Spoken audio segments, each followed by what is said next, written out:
ಎಲ್ರಿಗೂ ನಮಸ್ಕಾರ. ನಾನು ಲೀಲಾ ನಟರಾಜ್, ಲೀಲಾ ಲೋಕಲ್ ಲಾಗ್ಸಿಂದ. ಎಲ್ಲರೂ ಹೇಗಿದ್ದೀರಾ?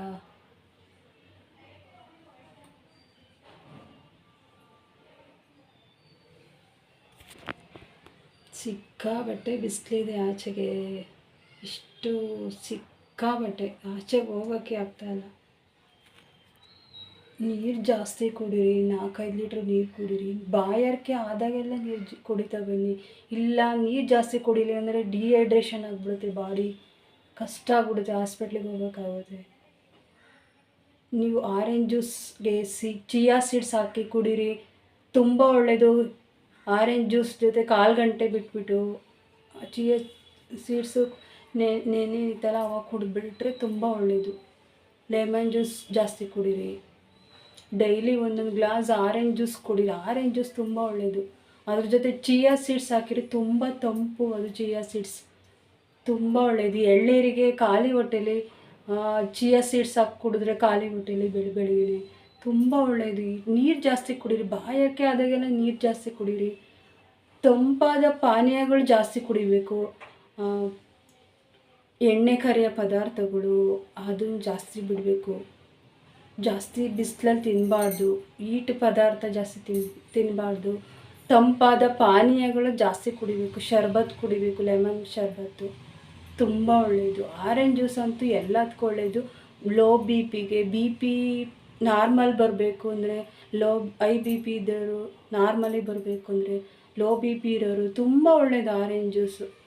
ಚಿಯಾ ಸೀಡ್ಸ್ ಅಂದರೆ ತುಂಬ ಒಳ್ಳೆಯದು. ಆರೋಗ್ಯ ಈ ಟೈಮಲ್ಲಿ ಬೇಸಿಗೆಯಲ್ಲಿ ಆರೋಗ್ಯ ಚೆನ್ನಾಗಿ ಇಟ್ಕೋಬೇಕು ಅಂದರೆ ನೀರು ಜಾಸ್ತಿ ಕುಡಿಬೇಕು. ಬಾಡಿ ಹೀಟ್ ಆಗಿಬಿಟ್ರೆ ಡಿಹೈಡ್ರೇಷನ್ ಆಗಿಬಿಡುತ್ತೆ, ತುಂಬ ಕಷ್ಟ ಆಗುತ್ತೆ.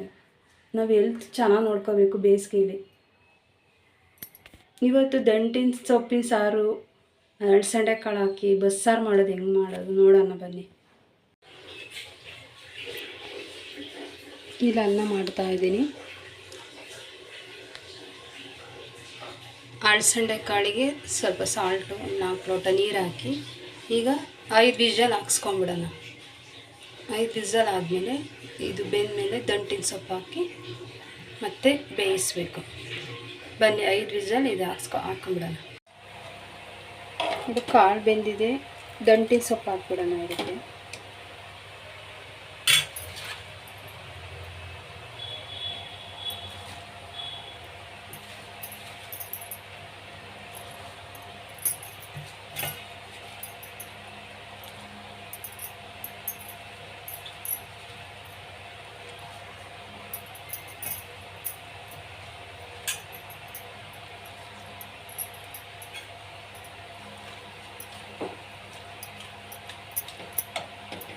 ದಂಟಿನ ಸೊಪ್ಪು ಹಾಕಿದ್ದೀನಿ. ಈ ಬೇಯಿಸೋಣ, ಒಂದು 5 ನಿಮಿಷ ಬೇಯಿಸ್ಬಿಡೋಣ ಚೆನ್ನಾಗಿ.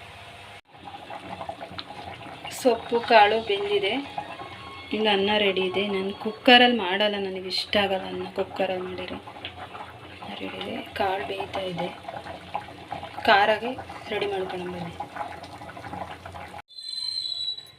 ಖಾರ ರುಬ್ಬಕ್ಕೆ ಕೊತ್ತಂಬರಿ, ಮೆಣಸಿನ್ಕಾಯಿ, ಒಂದು 5-6 ಮೆಣಸಿನ್ಕಾಯಿ, ಈರುಳ್ಳಿ, ಬೆಳ್ಳುಳ್ಳಿ, ಕರಿಬೇವು ಇದೆಲ್ಲ ಎಣ್ಣೆ ಹಾಕ್ಕೊಂಡು ಹುರಿದ್ಬಿಡೋಣ. ಲಾಸ್ಟಿಗೆ ರುಬ್ಬಿಟ್ಟು ಒಗ್ಗರಣೆ ಕೊಡೋಣ. ಕೊತ್ತಂಬರಿ, ಹುಣಸೆಹಣ್ಣು ಸ್ವಲ್ಪ, ನಿಮ್ಗೆ ಎಷ್ಟು ಬೇಕಷ್ಟು ನೋಡ್ಕೊಂಡು ಹುಣಸೆಹಣ್ಣು, ಸ್ವಲ್ಪ ಕಾಳು ಹಾಕೋಣ. ಸ್ವಲ್ಪ ಇದು ಎಣ್ಣೆಯಲ್ಲಿ ಹುರಿದ್ಬಿಡ್ಬೇಕು.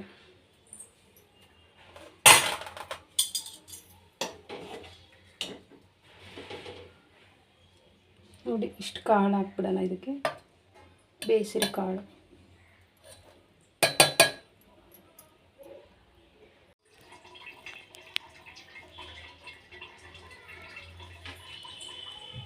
ಇದು ರುಬ್ಬಕ್ಕೆ ಕೊತ್ತಂಬರಿ, ಬೇಯಿಸಿರೋ ಕಾಳು, ಹುಣಸೆಹಣ್ಣು, ಸ್ವಲ್ಪ ಕಾಯಿ, ಇದನ್ನು ಮೆಣಸಿನ್ಕಾಯಿ, ಒಂದು 5-6 ಮೆಣಸಿನ್ಕಾಯಿ, ಈರುಳ್ಳಿ, ಬೆಳ್ಳುಳ್ಳಿ ಇದನ್ನೆಲ್ಲ ಎಣ್ಣೆಗೆ ಹುರ್ಕೊಂಬಿಡೋಣ. ಇದು ಎಣ್ಣೆ ಹುರ್ಕೊಂಡಾದ್ಮೇಲೆ ತಣ್ಣಗಾದ್ಮೇಲೆ ಅದಕ್ಕೆ ಸ್ವಲ್ಪ ಜೀರಿಗೆ, ಮೆಣಸು ಹಾಕ್ಬಿಡೋಣ. ಆಮೇಲೆ ಇದು ರುಬ್ಬಿಡೋಣ. ಕಾಯಿ, ಕೊತ್ತಂಬರಿ, ಹುಣಸೆಹಣ್ಣು, ಬೇಯಿಸಿರೋ ಕಾಳು ಎಲ್ಲ ರುಬ್ಕೊಂಬಂದ್ಬಿಡೋಣ.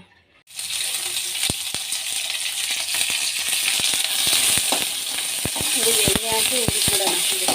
ಬೆಳ್ಳುಳ್ಳಿ, ಈರುಳ್ಳಿ, ಮೆಣಸಿನಕಾಯಿ.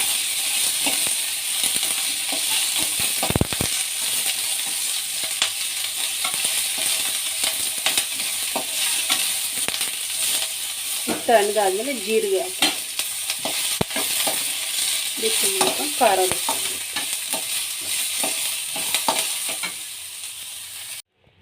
ಖಾರ ರೆಡಿಯಾಗಿದೆ ನೋಡಿ. ಕಾಳು ಒಗ್ಗರಣೆ ಹಾಕಿಬಿಡೋಣ. ಕಾಳು ಒಗ್ಗರಣೆ ಹಾಕಿ ಖಾರ ರೆಡಿ ಮಾಡಿ ಸಾಂಬಾರು ರೆಡಿ ಆಗೋಯ್ತು. ಬಸ್ಸಾರು ಕಾಳು ಒಗ್ಗರಣೆ ಆಗೋಯ್ತು. ಬಸ್ಸಾರು ರೆಡಿ ಆಯಿತು. ಇವತ್ತಿನ ಬಸ್ಸಾರು ದಂಟಿನ ಸೊಪ್ಪಿನ ಬಸ್ಸಾರು, ಅಳಸಂಡೆ ಕಾಳು ರೆಡಿ ಆಯಿತು. ಹೇಗಿತ್ತು ಅಂತ ಕಮೆಂಟ್ ಮಾಡಿ, ಲೈಕ್ ಮಾಡಿ, ಸಬ್ಸ್ಕ್ರೈಬ್ ಆಗಿ.